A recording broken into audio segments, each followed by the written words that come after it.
Assalamualaikum warahmatullahi wabarakatuh. Waalaikumsalam warahmatullahi wabarakatuh. Perkenalkan, saya Elpidawati, CGP Angkatan 8 dari SMK 1 Pasir Penyu, Indragiri Hulu, Riau. Sekarang saya bersama Bapak Kepala Sekolah SMK 1 Pasir Penyu, yaitu Bapak Siswandi SS. Dalam percakapan pengambilan keputusan kasus dilema etika, ini merupakan tugas demonstrasi konseptual modul 3.1. Terima kasih. Assalamualaikum Pak. Waalaikumsalam warahmatullahi wabarakatuh. Apa kabar Pak? Baik, alhamdulillah. Alhamdulillah, semoga sehat selalu ya Pak. Ya, amin. Maaf ya Pak, saya mengganggu waktu Bapak karena ada beberapa pertanyaan yang harus Bapak jawab. Ini menyangkut tugas saya Pak di guru penggerak Pak. Oke, apa itu? Begini Pak, di sini kasus dilema moral Pak. Selama ini bagaimana Bapak dapat mengidentifikasi kasus-kasus yang merupakan dilema etika atau bujuk moral Pak yang ada di sekolah Pak? Untuk pelaksanaan daripada mengidentifikasi hal ini kita menggunakan perangkat sekolah, itu informasi-informasi dari kegiatan-kegiatan baik dari wali kelas, dari guru BK, kemudian dari guru-guru. Nah, untuk kita selalu menyampaikan untuk yang identifikasi untuk kasus-kasus soal kasus-kasus tertentu yang perlu dirahasiakan, maka memberikan informasinya secara khusus. Untuk yang kasus-kasus biasa, ini yang tidak menyangkut hanya kenakalan-kenakalan saja, maka ini bisa secara umum, ya. Jadi untuk yang kasus-kasus yang seperti disampaikan tadi adalah untuk yang etika yang khusus, maka informasi-informasi itu secara rahasia. Mengidentifikasinya kita ambil dari tadi ya guru BK, wali kelas, dan guru bidang studi.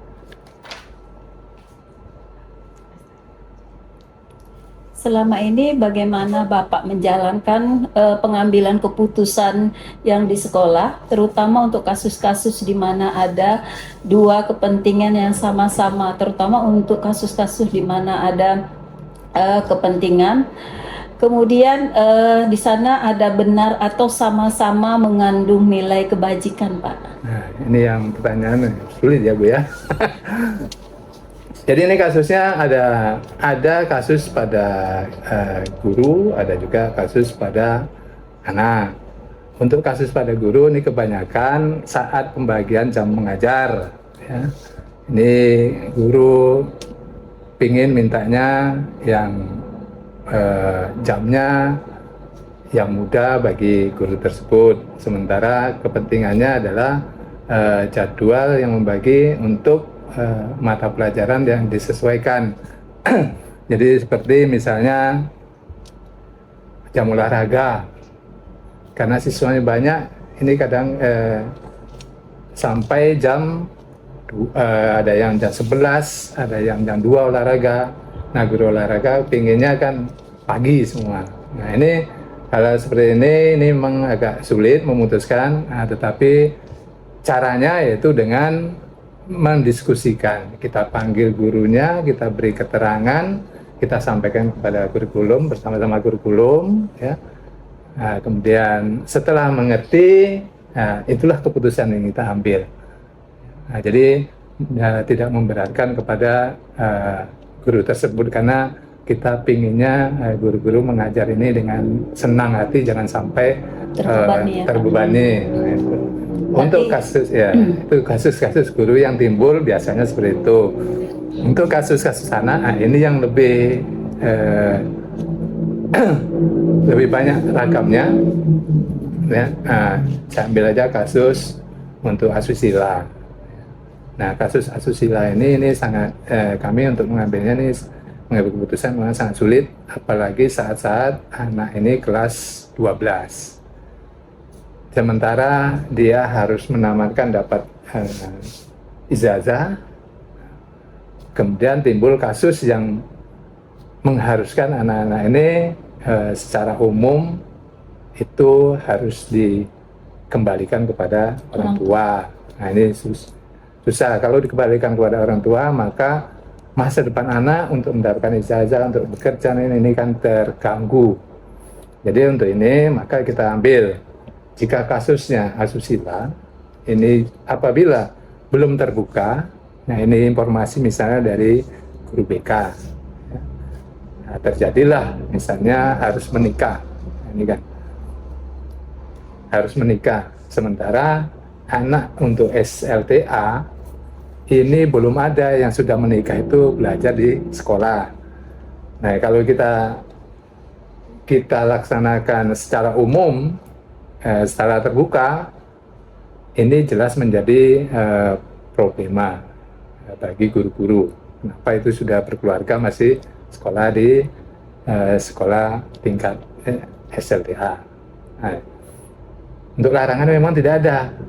Nah, tapi inilah sebenarnya, nah, kalau ada hal yang terjadi seperti itu, maka kalau dia sudah terbuka, maka keputusannya kita melalui rapat-rapat. Yang pertama pembantu-pembantu sekolah, wakil-wakil kepala sekolah, kajur-kajur. Kita rapatkan bagaimana solusinya untuk anak-anak ini kalau sudah terjadi, sudah terbuka ke masyarakat, ke guru-guru lain, ke anak-anak. Tapi apabila hanya guru BK yang mengetahui, ini biasanya guru BK ini rahasia sangat dijaga. Betul. Nah, ini disampaikan, maka keputusan yang diambil kita serahkan kepada guru BK dengan catatan selesaikan sampai selesai, tapi kalau bisa jangan sampai anak dikeluarkan. Nah, jadi bagaimana? Nah, caranya yaitu kalau dia memang harus menikah, nikahnya adalah rahasia, ya. Kemudian anak diusahakan jangan campur dulu, dipisahkan dulu. Nah ini dengan perjanjian dengan orang tua. Nah, hal ini untuk menjaga daripada juga nama baik sekolah, juga psikologi pada guru-guru kita di sekolah, supaya jangan menjadi beban yang lain. Nah, itulah keputusan-keputusan yang dapat diambil. Apabila sudah terbuka ini, maka kita menggunakan rapat dan mencarikan jalan keluarnya, mungkin dipindahkan, mungkin suruh ke paket C. Nah, dan ini karena mengingat banyaknya siswa kita, kalau tetap dilaksanakan di sekolah akan membuat sekolah ini menjadi nantinya tidak, ini nama baiknya nanti menjadi kurang apalah itu, jadi tercemar begitu. Nah itu kalau yang asusila. Nah, kemudian kalau yang yang kenakalan yang biasa, yang menyangkut etika, ya kita perbaiki. Keputusannya bisa oleh guru langsung, oleh wali kelas, ya, oleh tim. Nah, kita punya tim disiplin ya. Nah, kita punya juga tim disiplin yang membantu untuk menyelesaikan masalah-masalah etika daripada. Baik Pak, itu langkah-langkah dan prosedur ya Pak dalam pengambilan keputusan. Baik Pak, dalam hal apa selama ini dalam kasus tantangan dalam mengambil keputusan pada kasus dilema etika itu gimana Bapak? Tantangannya pertama adalah orang tua ya. Kemudian anak-anak yang sekarang ini memang zamannya sudah zaman milenial ya, sudah zaman yang teknologi, yang banyak pengaruhnya melewat dari media elektronik. Nah, ini maka tantangan menjadi menyelesaikan hal-hal, karena kasus-kasus itu juga akan timbul lebih cepat ya, lebih beragam, yaitu karena majunya teknologi. Nah, yang menjadi tantangan ini orang tua. Kalau orang tua ini yang semestinya membantu kita dalam menyelesaikan masalah, terkadang ada yang menutup-nutupi sehingga penyakit anak ini tidak jelas jadinya apa yang harus diberikan dari sekolah, karena masih ada orang tua yang menutup-nutupi kesalahan-kesalahan daripada anak. Itu menjadi dilema, juga menjadi tantangan. Maka kita akan selalu mengharapkan bahwasanya apabila anak ini sudah masuk dalam kasus, memang harus kalau di sekolah ini adalah jujur apa yang dilakukannya, sehingga kita dapat menentukan solusi atau jalan mengambil keputusan jalan keluarnya untuk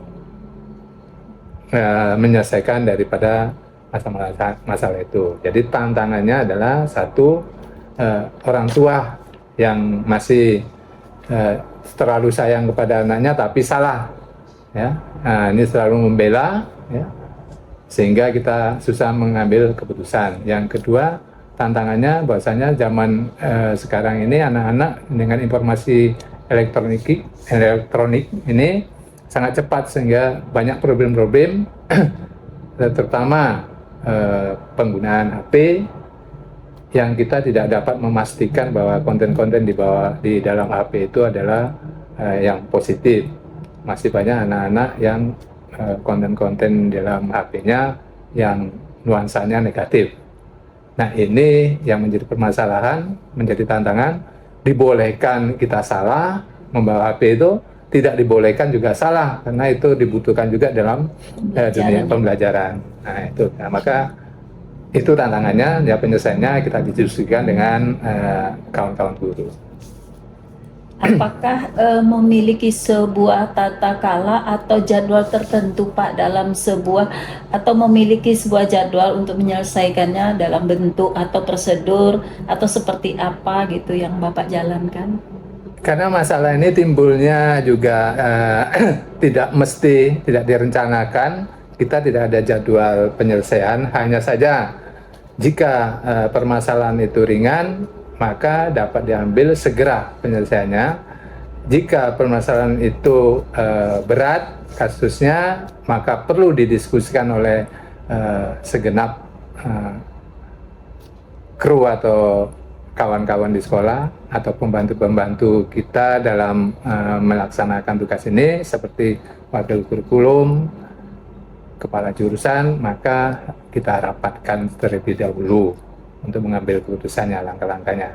Jadi apabila kasus-kasusnya ringan, maka dibolehkan saja diambil keputusan yang oleh wali kelas, ya, oleh guru bidang studi itu sendiri, kemudian juga oleh kajur, oleh wakil-wakil kepala sekolah, apabila kasus-kasusnya ringan. Jadi tidak ada terjadwal, ya, harus menyelesaikan pakai jadwal, karena juga kasusnya timbul kadang-kadang tidak selalu ada di bulan itu, jadi penyelesaiannya juga sesuai dengan kondisinya saja. Jadi segera, yang penting adalah segera diselesaikan, itu kuncinya kalau saya. Baik, Pak.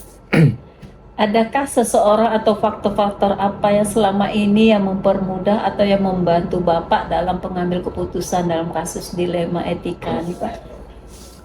Yang membantu tentunya terutama kawan-kawan pertama, yaitu kru dari guru BK. Itu jelas sangat membantu dalam memutuskan dilema-dilema etika itu. Kemudian juga wakil kesiswaan, pembina-pembina OSIS. Nah, inilah masukan yang memberi masukan-masukan, dan juga seluruh guru-guru yang berkenan memberikan masukan-masukan, kita pertimbangkan. Jadi kita nantinya kita diskusikan. Nah, jadi tadi pertanyaannya adalah dalam apa faktor apa, Pak, yang selama ini mempermudah Bapak dalam mengambil keputusan? Kalau faktor-faktor yang mudah mempermudah, ya masukan itulah, masukan-masukan dari kawan-kawan ini, kemudian kita pertimbangkan, kita diskusikan, sehingga dapatlah keputusan yang mungkin nantinya dianggap lebih baik. Baik. Dari semua hal yang telah disampaikan, Pak, pembelajaran apa yang dapat Bapak petik dari pengalaman diskusi kita dalam mengambil keputusan dilema etika nih, Pak? Banyak hal yang dapat kita petik, ya terutama dari sisi masyarakat. Terkadang ya,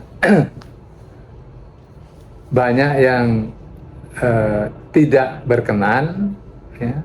Ada juga yang mendukung. Ini jelas. Oleh sebab itu kami berusaha untuk hal-hal ini supaya baik di masyarakat juga baik di masyarakat sekolah.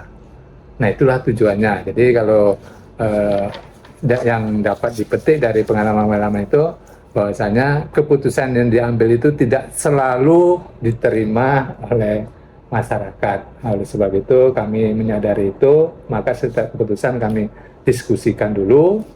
Untuk yang dilema etika ini kita diskusikan dengan kawan-kawan di sekolah. Baik, terima kasih Bapak. Kayaknya menarik perbincangan kita pada hari ini. Saya mengucapkan terima kasih atas perbincangan hari ini. Lebih kurang saya mohon maaf Pak telah mengganggu kesibukan Bapak. Sekali lagi terima kasih Pak. Assalamualaikum warahmatullahi wabarakatuh. Waalaikumsalam, sama-sama. Sukses selalu. Amin Pak. Terima kasih Pak.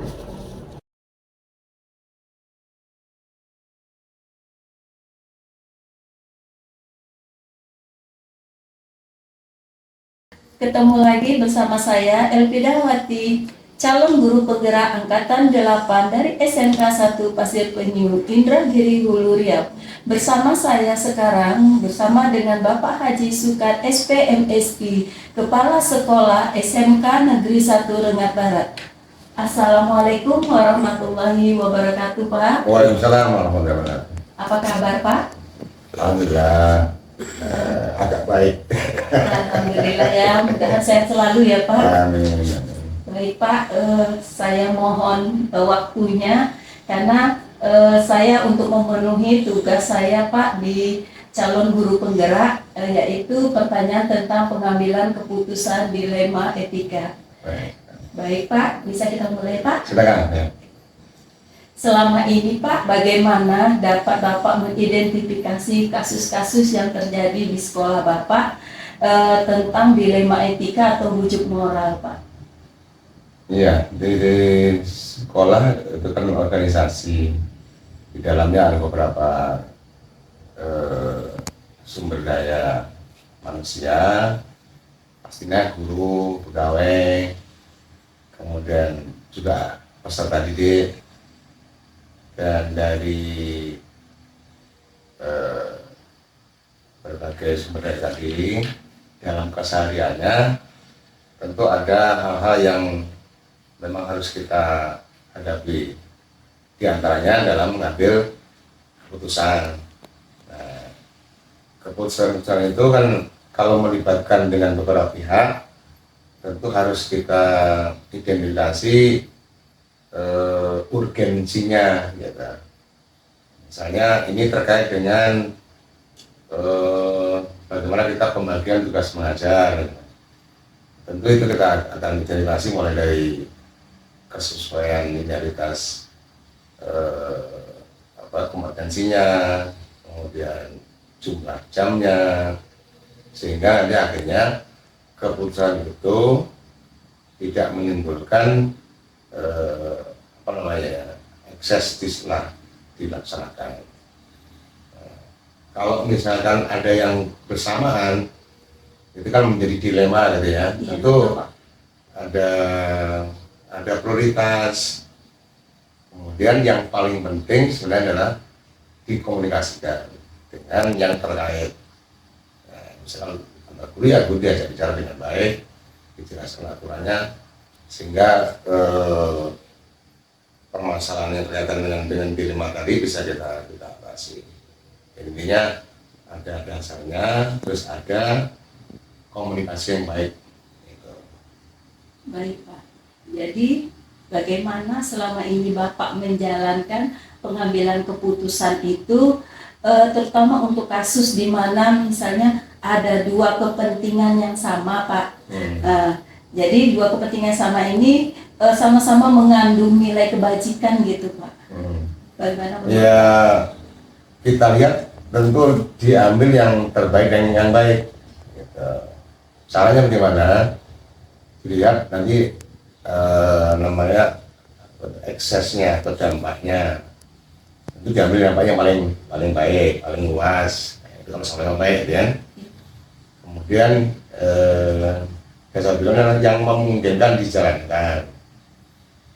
Itu sangat baik, tapi kan ini yang paling banyak dampaknya. Kemudian yang kedua, yang paling real, yang paling nyata bisa dilaksanakan. Itu etapanya, urutannya.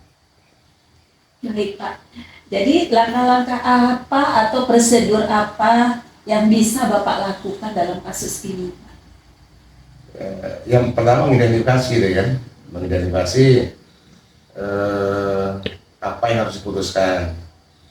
Kemudian setiap yang akan diputuskan itu pasti punya dasar, itu kita punya dasarnya, dan tadi saya apa dampaknya, kemudian untuk laksanaannya, balik lagi kepada apa, dikomunikasikan kepada yang terlibat. Dalam hal apa saja selama ini Bapak anggap efektif nggak dalam pengambilan keputusan yang ada di sekolah Bapak dalam pengambilan kasus dilema etika ini? Maksudnya yang apakah yang efektif gitu Pak dalam kasus ini, putusan Bapak dalam mengambilnya? iya, efektivitas dari keputusan itu ya, lagi-lagi kembali kepada tadi, ini manfaatnya yang paling baik yang mana, gitu. Itu tuh apanya, pertimbangan pokoknya supaya efektif tadi, ya, manfaatannya bagi, misalnya dalam hal ini misalkan kita dengan yang visi sekarang adalah bagaimana dampak terbesar bagi anak-anak kita didik dalam pembelajaran. Nah, itu salah satu dasar yang kuat supaya lebih efektif. Keputusan itu mengarah kepada penguatan pada pembelajaran yang berpusat pada anak-anak. Baik Pak, jadi hal apa saja selama ini merupakan tantangan Bapak dalam mengambil keputusan dilema ini, Pak? Tantangannya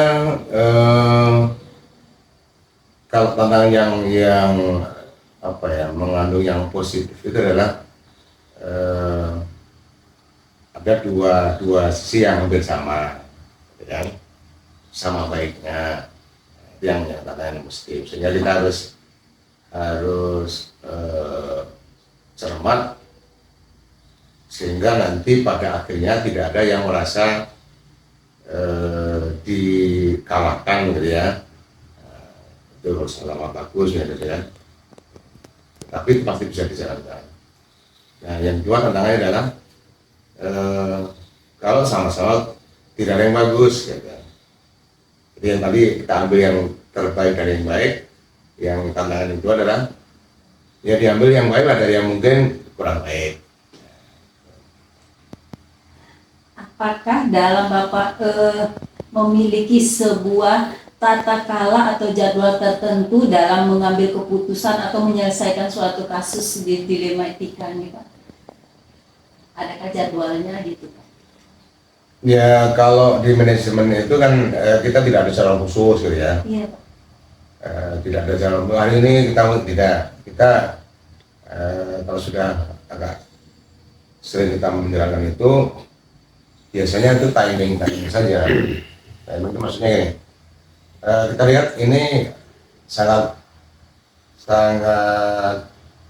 penting hari ini, ya, ini mungkin kita fokuskan. Kemudian dalam minggu atau dalam hari besok, ya, itu kan bisa jadi yang terkait dengan hal dilema itu kan tidak muncul. Jadi manakala muncul yang seperti itu segera kita ambil sikap keputusan. Tapi yang terjadwal juga ada kan, misalkan di awal tahun pelajaran, di awal semester, atau di akhir semester, itu kan ada seperti itu. Jadi secara khusus yang per hari ini tidak, tetapi itu bagian dari pengelolaan manajemen di sekolah. Berarti Pak, setiap kasus yang terjadi, berarti kalau seandainya itu urgen, berarti harus diselesaikan dengan Ya, secepatnya ya Pak. saya sekarang Kalau tidak, yang nanti bisa dilakukan juga di awal semester atau di akhir semester gitu ya Pak. ya, ada yang seperti itu kan yang sifatnya apa ya, kayak kita mengenai pembagian jam, Iya. kemudian nanti mungkin dalam penilaian kinerja guru, kan siapa yang menilai, dan seterusnya itu kan itu bisa kerja kelar. Ya, tapi caranya kan semesteran gitu itu. Nah, kalau yang sifatnya insidental dan itu urgen, ya muncul segera ambil sikap, dan sikap itu kan pasti akan ada keputusannya itu. Misalnya kayak tadi saya baru tahu tadi ada laporan anak-anak itu ada yang kemarin kami ada kegiatan apa, saya di kantor bupati, sebagian di sekolah, ternyata ada perundungan di situ kan. Nah, perundungan itu kan melibatkan beberapa anak, Iya betul. kemudian melibatkan orang tuanya. Nah, tadi saya dilaporin Pak udah selesai, saya ketemu orang tuanya dia udah selesai. Gitu. Itu kan berarti tidak terjadwal seperti itu kan. Iya Pak. Berarti ketika terjadi Nah, bisa jadi, diselesaikan langsung ya Pak. sudah, ya. Alhamdulillah ya Pak, bisa diselesaikan Ya. langsung. Baik Pak. Dalam Bapak menyelesaikan suatu kasus atau penyelesaian dalam pengambilan keputusan, adakah seseorang atau faktor apa yang selama ini mempermudah atau membantu Bapak dalam menyelesaikan kasus dilema etika ini? Ya kalau di sekolah kan kita sudah punya apa ya, struktur organisasinya. Ya, tinggal difungsikan aja di situ. Kalau itu mengenai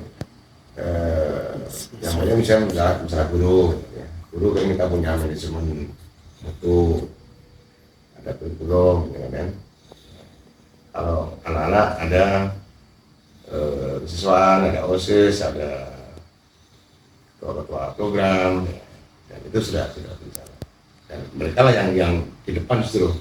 Nah, nanti pada saat mungkin ada kendala yang harus kepala sekolah yang harus turun, biasanya itu kepala sekolah yang akan membantu. Tapi selagi bisa ditangani oleh tim di unit-unit itu, tadi saya sampaikan udah selesai dari saya tuh, Pak, nanti besok anak-anak akan ada Pak, karena perlu penguatan gitu aja. Baik, Pak. Dari perbincangan kita ini Pak, kira-kira menurut Bapak pembelajaran apa yang dapat Bapak petik dari pengalaman dalam mengambil keputusan? Ya, dalam kehidupan di rumah tangga pun, apalagi di organisasi sekolah, kan kita dihadapkan terhadap keputusan kan itu. Apalagi sebagai kepala sekolah atau kepala jurusan atau wali kepala sekolah, itu kan yang dilihat nanti keputusannya. Bagaimana keputusan itu kebijakan kalau tidak ada di situ, sehingga itu memang diperlukan ilmunya, yang kedua pengalamannya, dan ini yang paling penting ketika adalah mau belajar. Jadi ada ilmunya, kemudian pengalaman kerjanya, dan yang paling penting adalah mau belajar. Meskipun mungkin baru, tapi kalau mau belajar dalam mengambil keputusan itu akan lebih baik. Karena orang yang diberi tanggung jawab itu kan di keputusan itu yang dilihatnya. Keputusannya nanti membuat komunikasinya itu merasa merugi atau bermanfaat, itu dari situ. Jadi keputusan itu adalah buah dari ilmu, dari pengalaman, dan tentu kebijakan. Baik Pak, kayaknya terima kasih Pak atas perbincangan hari ini. Sekali lagi saya mohon maaf atas ketidaknyamanan mengganggu waktu Bapak. Baik, terima kasih percakapan untuk hari ini. Saya akhiri, wabillahi taufik wal hidayah. Assalamualaikum warahmatullahi wabarakatuh. Terima kasih, Pak. Sama-sama, terima kasih.